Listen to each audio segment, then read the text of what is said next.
Olá, mais um episódio do nosso podcast.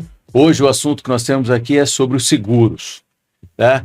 E o convidado, André Moreno, 26 anos no ramo de seguros. 29 anos, então é mais do que a gente já imaginava. É mais, no ano que vem completo 3 décadas aí dedicadas à indústria do seguro. Olha que maravilha. Então, obrigado por aceitar o convite e estar aqui com a gente, André. Obrigado pelo convite, é uma honra, é um prazer falar sobre esse mercado tão interessante e tão importante para a sociedade, né, onde a gente vai destacar aqui, né, alguns pontos que as pessoas, quando pensam em seguro, acabam não levando em consideração. Nós estamos formal aqui, mas a gente se conhece há 35 anos, então, né, eu conheço seus 5 anos antes do seguro, viu? Depois os amigos, quem quiser, pode me ligar que eu vou contar tudo que eu sei. Não, é melhor não. É melhor não. É mais seguro que não. Não, é mais seguro deixar só restrito ao que a gente vai falar aqui, com certeza. Tá bom. André, vamos ter uma ideia desse, o que você viu nesse mercado de seguros, o que a gente pode ter uma ideia? Porque o mercado hoje no Brasil ainda é muito pequeno dentro de outros mercados mundiais, né? O mercado ele tem muito a se desenvolver, né? Tem um potencial muito grande. Ele tem um potencial muito grande. Para você ter uma ideia, as seguradoras estimam que entre 25% e 30% dos carros apenas tem seguro. E seguro de automóvel é o seguro mais comprado pelo brasileiro. A gente até costuma dizer que o seguro de automóvel ele não é vendido pelo corretor de seguros, pelo distribuidor. Ele é comprado pelo consumidor. Para você ter uma ideia, 85% das residências não tem seguro e mais de 95% das pessoas físicas não têm um seguro de vida, sendo que o único risco certo que nós temos é a morte, né? Ou seja, quando você compra um seguro de vida, alguém vai receber uma indenização, né? Naquele momento que é certo, que a gente sabe que todos nós vamos passar. Então, tem um potencial gigante de desenvolvimento. O mercado se desenvolve todos os anos acima do crescimento do PIB, acima do crescimento, da inflação. Então ele se desenvolve bastante, mas ainda tem muito a se desenvolver, muito a melhorar. E muito que a gente, como indústria, consiga fazer chegar lá na ponta. Consiga entregar para o consumidor produtos acessíveis, produtos com uma linguagem mais simplificada, né? Produtos que as pessoas olhem e falem assim, não, estou protegido, que legal que eu consegui fazer um seguro. Eu acho que quando você pega o seguro do veículo, a pessoa ela consegue visualizar o risco de uma maneira um pouco mais clara do que os outros seguros, né? Mas aí a gente teve, acredito que depois de 11 de setembro e mais recente, as enchentes no Rio Grande do Sul mostraram aí que tem que ter realmente uma preocupação aí também com outros patrimônios, não só o veículo. Para você ter uma ideia, no ano passado, só no Brasil, foram mais de 240 bilhões de reais que foram retornados à sociedade em forma de pagamentos de indenização. Então, quando a pessoa compra um carro, ela imagina que o carro pode ser roubado, ela imagina que ela pode sofrer uma colisão, que ela pode causar um dano a um terceiro. E aí ela normalmente toma como parâmetro o valor do seguro do carro, né? Mas a pessoa não mora no carro, né? Normalmente quem tem um carro, ela mora em algum lugar. E quando ela vai pesquisar quanto custa o seguro, por exemplo, de um patrimônio, aquele empresário, né, que tem o seu bar, seu escritório, sua lanchonete, sua padaria, quando ele vai olhar, poxa, é dali que ele tira o sustento dele, né? Por que não ter seguro? Por que não? Deveria, né? Isso, deveria. Se é dali que é a fonte de receita, pode ser... Ele deveria ter seguro da empresa, e se for o caso, se ele tivesse que escolher, faz da empresa e não faz do carro, se fosse o caso, né? Mas, enfim, cabe a nós, né, como players da indústria, conseguir fazer essa informação chegar. Porque às vezes a pessoa tem um carro de 100 mil reais e o seguro fica ali 3, 4 mil reais. Ela imagina que numa casa, então, de 300 mil, né? Ela vai proporcionalizar esse percentual. E não é assim, né? Os seguros patrimoniais, eles, em termos de taxa, custam muito menos do que o seguro de automóvel. Até porque o risco acaba sendo menor. Agora, quando você fala, por exemplo, do Rio Grande do Sul, no Rio Grande do Sul, para aquela tragédia, nenhuma apólice de seguro poderia prever uma tragédia naquela proporção. né? Então, dificilmente uma apólice de seguro patrimonial conseguiu retornar o valor da cobertura. Mas, por exemplo, os seguros de automóvel, né, quem tinha seguro e não proteção veicular, porque a proteção veicular não é seguro, então deixa eu falar aqui para a câmera 2. Proteção veicular não é seguro, tá? Ela está em estudo a regulamentação, mas ela não está regulada pela SUSEP, que é a Superintendência de Seguros Privados. Então, toda vez que você faz uma proteção veicular, você corre um risco de não receber o seu patrimônio ali na frente, se você precisar.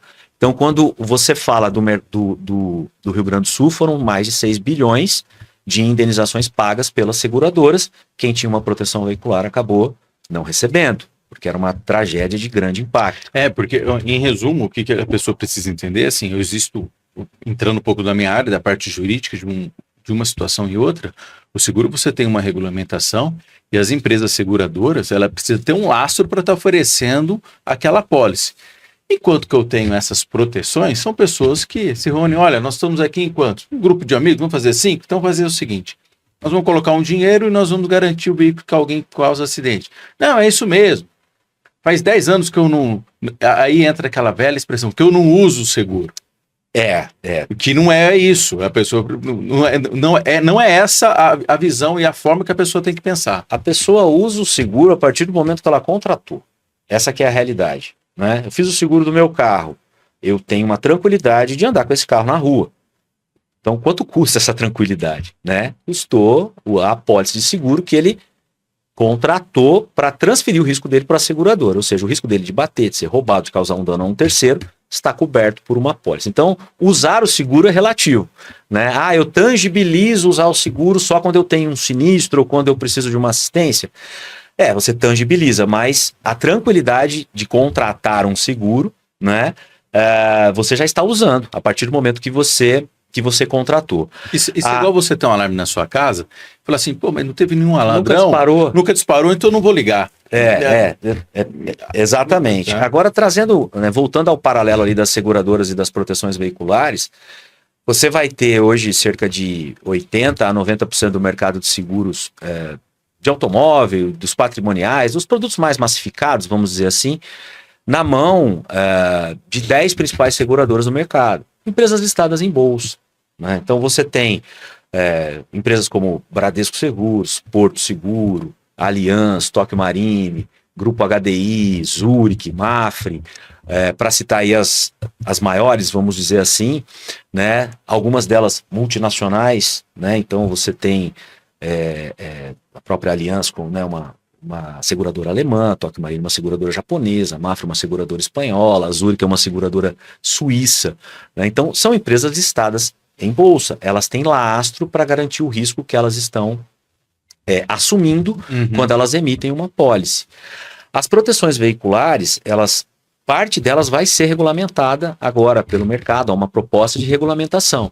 Só que quem está contratando não sabe o lastro que ela tem, porque ela ainda não está no mercado regulado, né? Então, corre-se um risco, né? Você está transferindo o risco, você está pagando para alguém assumir o teu risco e você fica com o risco, né, de não ter essa cobertura. O pior do que eu não ter seguro, eu achar que eu estou segurado. Exato, porque aí você está pagando para alguém e eventualmente lá na frente não tem cobertura, você jogou dinheiro no lixo. E aquela, André, o que você vê na sua experiência, nos quase 30 anos, aquela velha situação, seguro, uma dor de cabeça, paguei por 10 anos e agora o seguro não me cobre nada.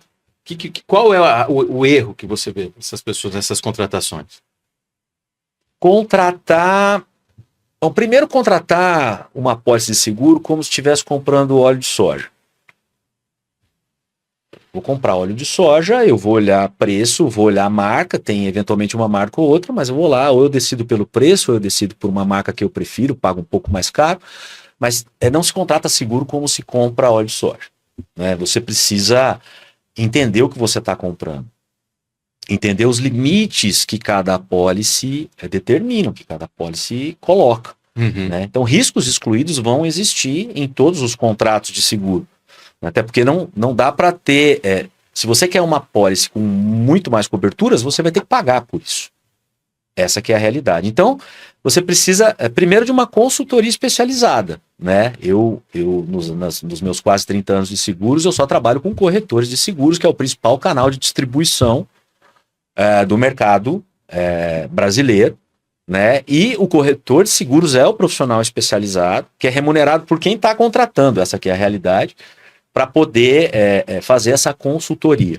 Então, primeiro, né, procura um profissional especializado. Segundo, tente entender que eventualmente você compra mais cobertura e uma diferença não é tão grande assim e você fica melhor protegido. Tá.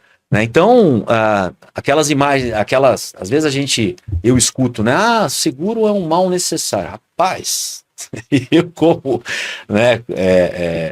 como um apaixonado pelo mercado de seguros, eu não consigo ouvir isso, porque primeiro que ele não é um mal, né? Ele é um bem, ele retorna, né, um valor para a sociedade. Então, imagine uma família que perde, né, o seu principal provedor e que tem uma apólice de seguros que começa cobrindo num seguro de vida desde as despesas com o funeral, né, porque você contrata ali uma assistência do funeral, até uma indenização que vai proporcionar algum conforto até que essa família consiga se restabelecer. Não muito distante, e o que é muito comum, não só eu, como vários colegas advogados, você passa a ter a seguinte situação. Por uma mentalidade errada e achando que não precisa ter seguro, eu vou comprar seguro quando eu morrer. E aí a pessoa ela sempre adquire patrimônio. E uma vez falecendo, para regularizar esse patrimônio, você vai precisar de recurso. Mas eu tenho patrimônio, então eu vou vender um dos imóveis.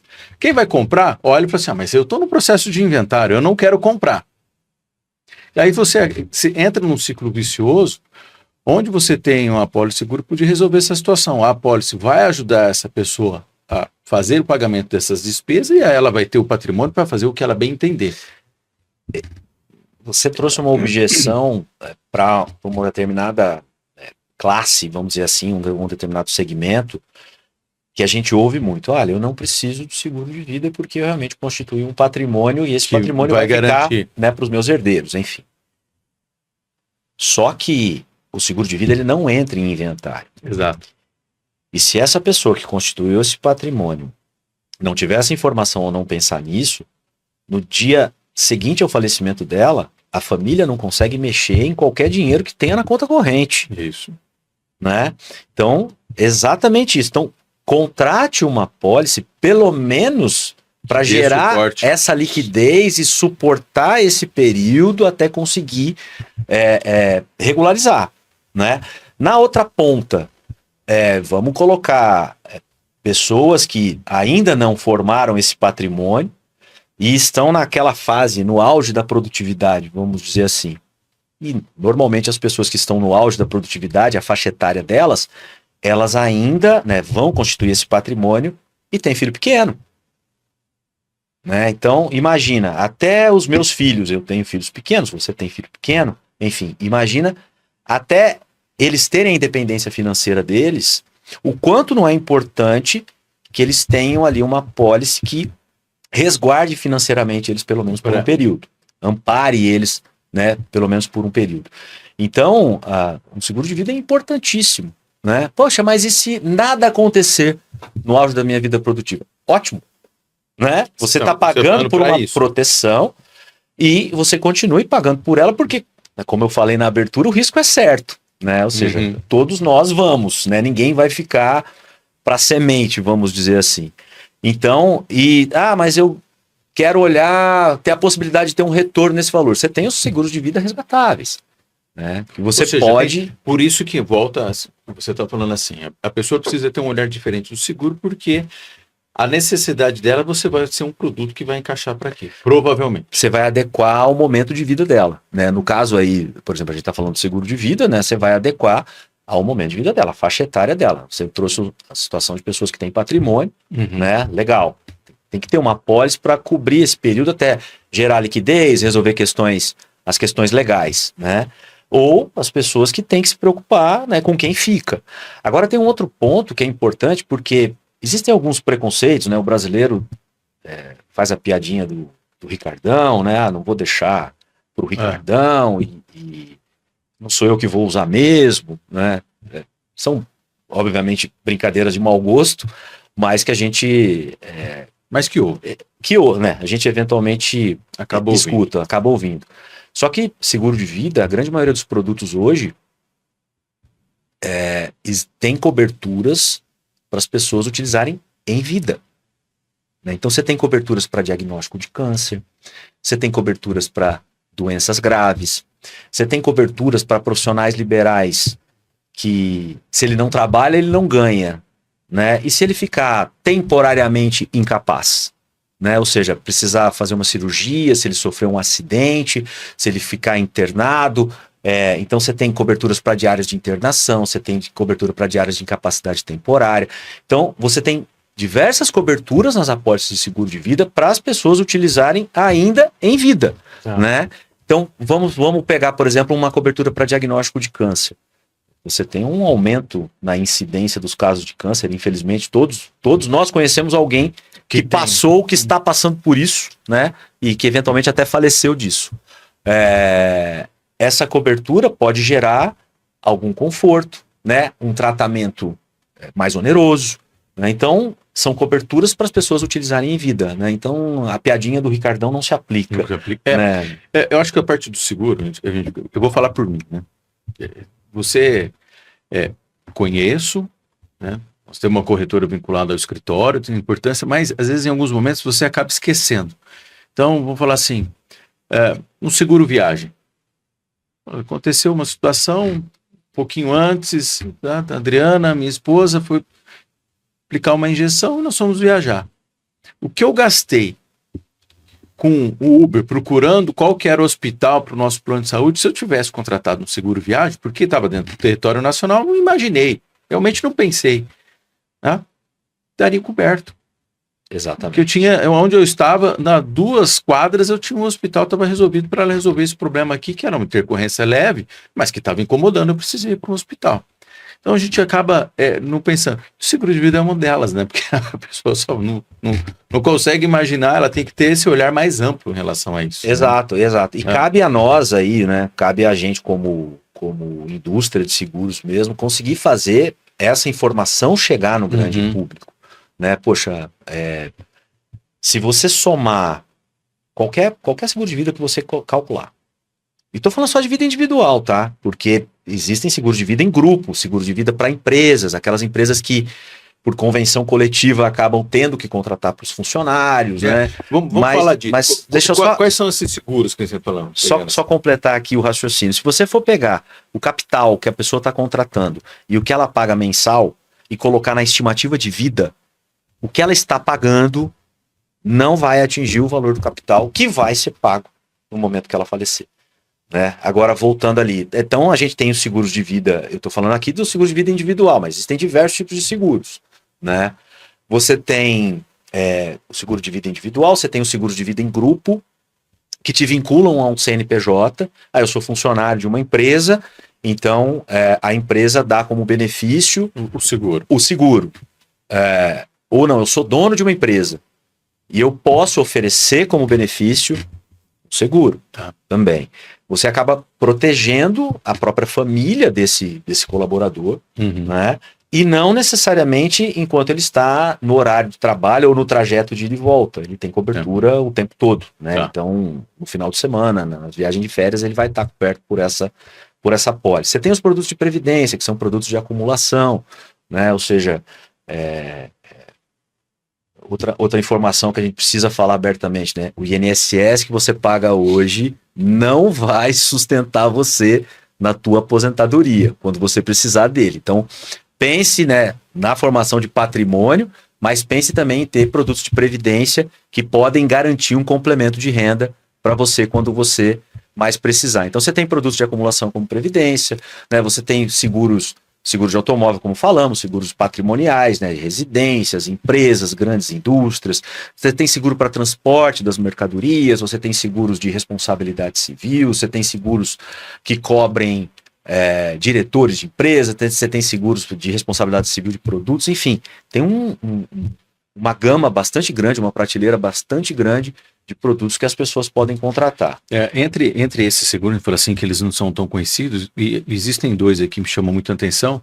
Um é o seguro de sucessão empresarial, né? Que é justamente uma situação, olha, eu tenho um sócio, mas esse sócio, se ele vir a falecer, a família vai estar herdando essa empresa, mas por N motivos eu não quero, eu não posso. Eu tenho seguro para isso. Eu gosto de usar o exemplo dos médicos, mas isso se aplica a qualquer segmento. Você pega ali 3, 4 médicos, né? Cada um numa especialidade, e eles montam ali uma clínica onde eles são sócios. É um CNPJ, né? Tem um faturamento, tem lucro, tem, né? Vai adquirindo, aí vai se encorpando, vai adquirindo um patrimônio. Se um desses médicos falecer, a família tem o direito, né? Sim. De assumir a parte dele. Só que ela não vai estar prestando serviço. Então. Ou eu não quero ou ela não pode, um exemplo. Exato. Né? Então, o seguro de sucessão resolve isso. Né? Você faz uma estimativa de quanto vale a parte de cada um e contrata uma pólice que vai indenizar a família, ou seja, a família vai ter o seu direito resguardado, né? E não há necessidade de se colocar um sócio, vamos dizer assim, indesejado. Sim. Né? Então, o seguro de sucessão, ele é um produto, né, que ajuda muito no planejamento destas empresas. E normalmente para empresas ali com poucos sócios, né? Empresas pequenas, médias ou até grandes empresas, mas que tenham poucos sócios. Uma pólice que se você ainda não olhou para isso, olhe porque... eu acho que se falar uma empresa que ela tem estrutura familiar, independente do tamanho dela, eu acho que esse seguro se encaixa muito bem. Exatamente.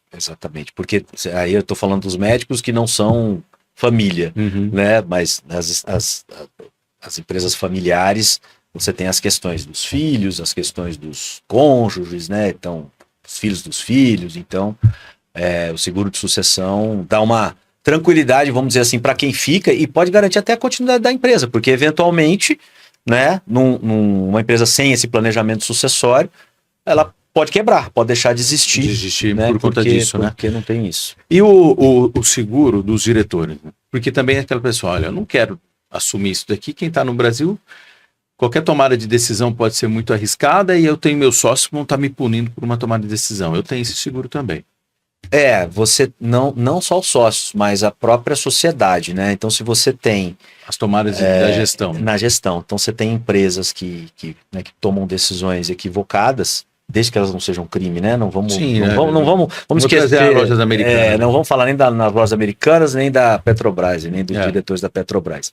Mas então, assim, são decisões equivocadas, né? Porém, lícitas e de boa fé, vamos dizer assim, que causem um dano a um terceiro. Né, ou que, enfim, possam ser...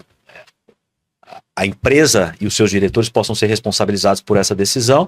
Eu, como diretor dessa empresa, posso comprometer o meu patrimônio, né, na pessoa física para poder cobrir esse eventual prejuízo.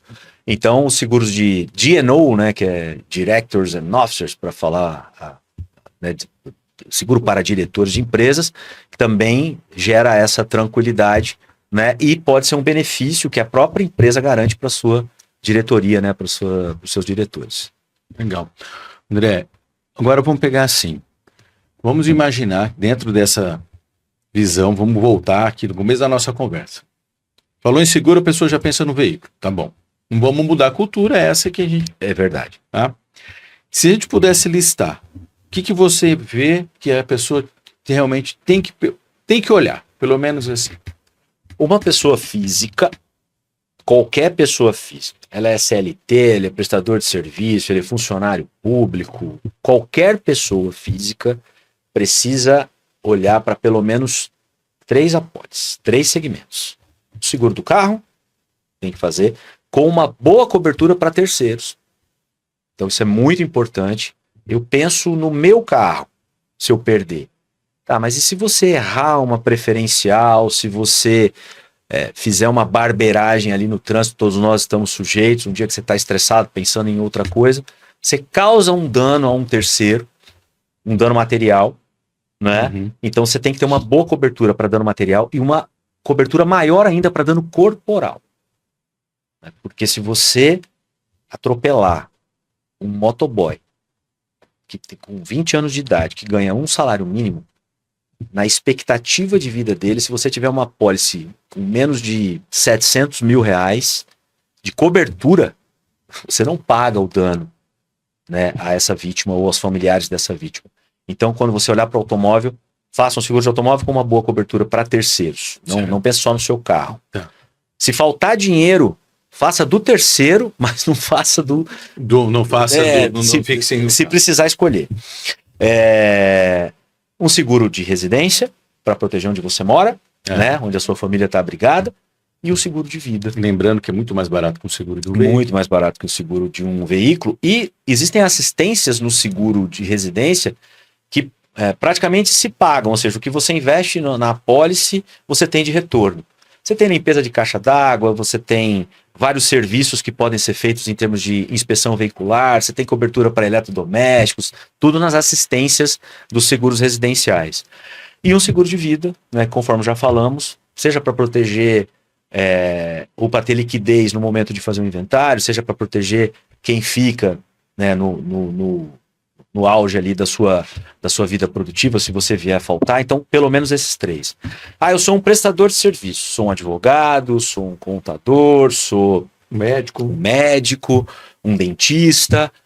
Faça um seguro de responsabilidade civil profissional, né? Porque por melhor profissional que você seja, alguém em algum momento pode se sentir prejudicado, né, na sua prestação de serviço. E não pode entender dessa mesma forma. E pode não entender dessa mesma forma. E quando você faz um seguro de responsabilidade civil, você protege o seu patrimônio também, né? Então, faça um seguro de responsabilidade civil, faça seguro da empresa que você tem, seja ela uma clínica médica, um consultório odontológico, um escritório, uma padaria, enfim, né? Faça seguro da tua empresa,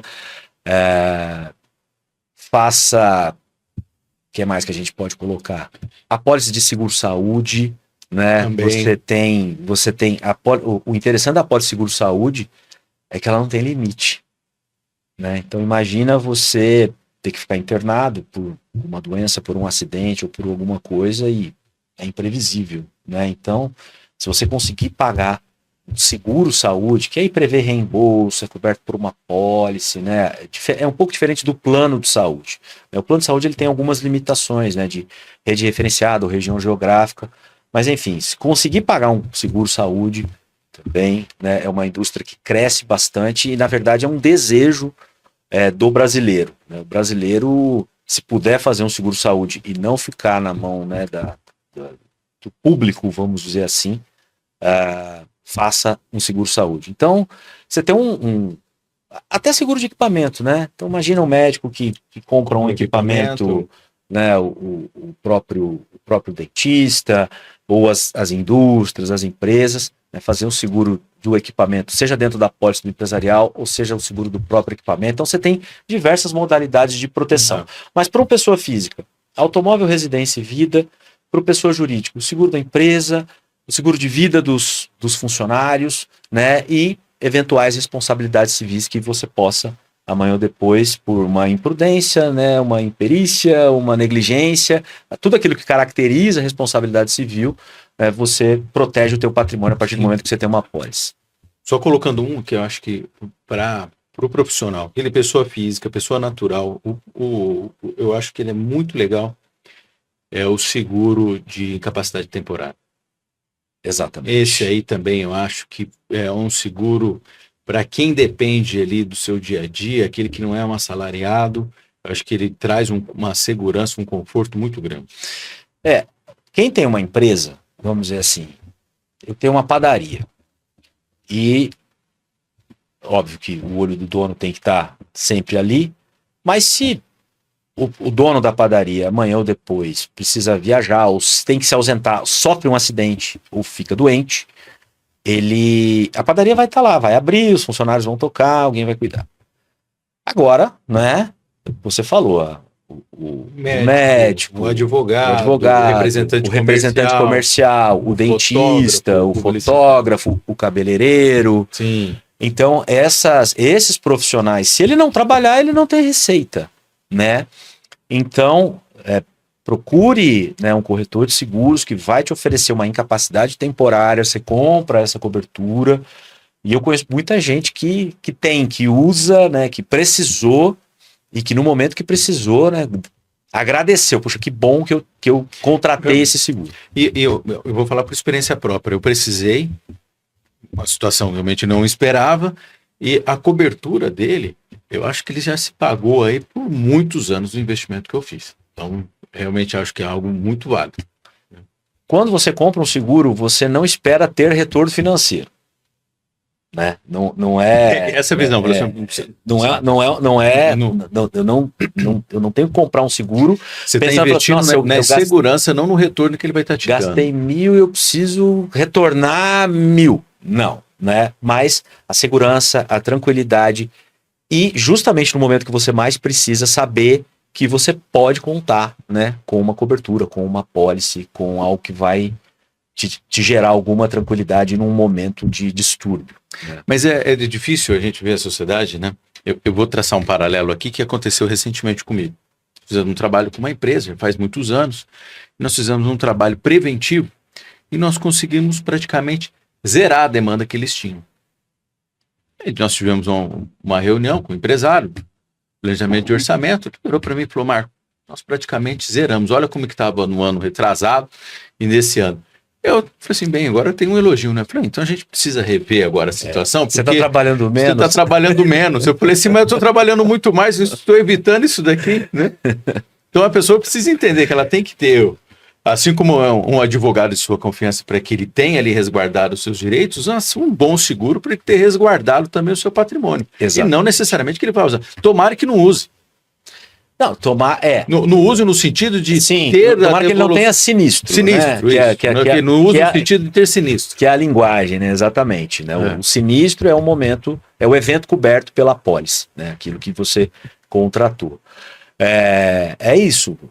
Eventualmente você vê empresas grandes empresas, falando mais de grande risco, que chega um determinado momento que eles não estão conseguindo mais fazer seguro. Por quê? Porque como eles pagam seguro, eles não atuaram em ter sistemas de proteção, né, na prevenção do sinistro. E aí, quando começa a ter muito sinistro, e não é para ter retorno final, que eu estou pagando pela pólice. Você está pagando pela pólice para ter cobertura num evento grande. Né? Você tem empresas e alguns segmentos, algumas atividades que não estão conseguindo mais contratar seguro. No limite, não estão mais conseguindo fazer. Né? Porque a seguradora também tem que analisar aquilo que ela arrecada no mutualismo, vamos dizer assim. Eu arrecado de vários para indenizar alguns. Essa que é a realidade. Então, e olhar justamente para isso. Olhar a questão do caráter preventivo e olhar para que, vamos supor, você tem uma empresa e essa empresa, toda vez que ela tiver uma ocorrência, que ela tiver um sinistro, por mais que ela tenha uma pólice de seguros, ela vai ter um prejuízo, porque ela vai paralisar as atividades, né? Ela vai deixar de ter receita por algum tempo.